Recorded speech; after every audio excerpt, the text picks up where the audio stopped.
अस्सलाम वालेकुम। TV today के साथ मैं हूं आपकी मेज़बान ज़ुहा राशिद। नाज़रीन, रमज़ानुल मुबारक का मुक़द्दस महीना जारी हो सारी है। उम्मीद है कि आप लोग भी रोज़े रख रहे होंगे, इबादत कर रहे होंगे और अल्लाह को मनाने में मशगूल होंगे। हमारे साथ स्टूडियो में प्रोफेसर हाफिज़ लुकमान सादी साहब मौजूद हैं। इनसे जानते हैं कि तकवा क्या होता है और तकवा के तकाज़े क्या होते हैं। अस्सलाम वालेकुम।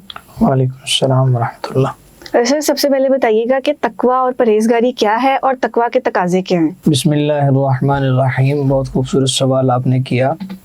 कुरान पाक में अल्लाह जल्ल शानुहु ने तकवा के बारे में इरशाद फरमाया है, या अय्युहल्लज़ीना आमनू इन तत्तकुल्लाह यजअल लकुम फुरक़ाना व युकफ्फिर अन्कुम सय्यातिकुम, कि ऐ ईमान वालो अल्लाह से डरो, और अगर तुम अल्लाह से डरते रहोगे तो उसका तुम्हें फ़ायदा ये मिलेगा कि वो तुम्हारे गुनाहों को माफ़ कर देगा और तुम्हें ऐसी रोशनी अता करेगा जिसके ज़रिए तुम हक़ और बातिल के दरमियान फ़र्क कर सकोगे।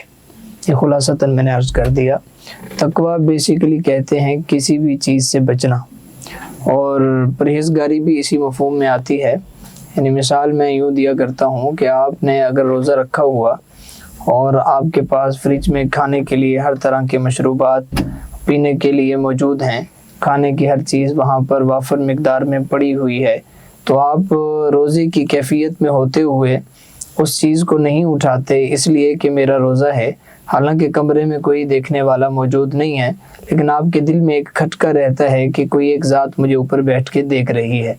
ये बेसिकली तकवा है। ज़िंदगी के हर मामले के अंदर जहाँ अल्लाह जल्ल शानुहु ने किसी काम से रुकने का हुक्म दिया है, वहाँ यही कैफियत पैदा करना दरअसल तकवा कहलाता है।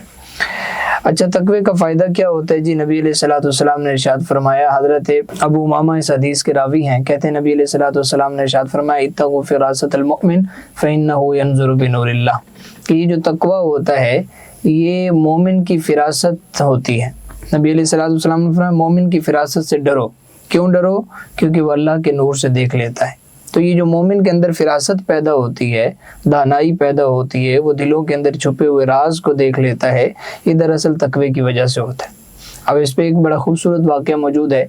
जनाब हज़रत उस्मान गनी रज़ी अल्लाह तआला अन्हु के दौर में एक शख्स आपके लिए मुलाकात के लिए आ रहा था, तो रास्ते में उसकी नज़र किसी पर पड़ गई, यानी बदनज़री हो गई उससे।